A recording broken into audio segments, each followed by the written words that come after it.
Hello મિત્રો, કેમ છો તમે? હું છું રિઝવાન સુમરા ફ્રોમ સીટીઆઈ હોસ્પિટલ. તો મિત્રો, આજે આપણે વાત કરીશું આંખના પડદામાં થતી રોગો વિશે. તો મેઇન જે આંખના પડદામાં તકલીફ થાય છે એક છે ARMD, એજ રિલેટેડ મેક્યુલર ડિજનરેશન, જે ઉંમરના હિસાબે પડદામાં ઘસારો થતો હોય છે. અને બીજો જે મેઇન જરૂરી છે ડાયાબિટીક રેટાઇનોપેથી, ડાયાબિટીસના કારણે આવતું લોહી, પડદામાં આવતું લોહી. તો આપણે કેમ ખબર પડશે કે ડાયાબિટીસના કારણે પડદામાં લોહી આવ્યું છે કે નહીં? તો એના માટે મિત્રો પહેલા જરૂરી છે કે આ રિપોર્ટ કરવું. આ રિપોર્ટ છે OCT મશીન. OCT એટલે કે ઓક્યુલર કોહેરન્ટ ટોમોગ્રાફી.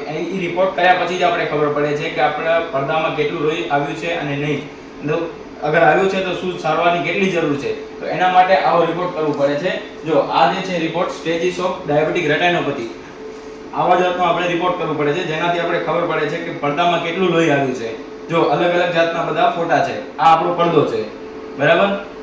તો જ આપણે ખબર પડે છે કે આપણા પડદામાં કેટલું લોહી આવ્યું છે અને કઈ સારવાર જરૂરી છે અને કેટલી સારવાર જરૂરી છે. તો મિત્રો, જો આપણા પડદામાં લોહી આવ્યું છે તો એના માટે કઈ સારવાર થાય છે, એ સારવાર વિશે હું તમને સમજાવીશ મારા નેક્સ્ટ વિડીયોઝમાં. તો એના માટે તમે મને જોતા રહો, અને જો ફોલો નથી કર્યો તો હમણાં જ ફોલો કરો, જેથી તમને મળતી રહે આંખના વિશેની તમામ માહિતી. તો મિત્રો, મળીએ મારા નેક્સ્ટ વિડીયોમાં.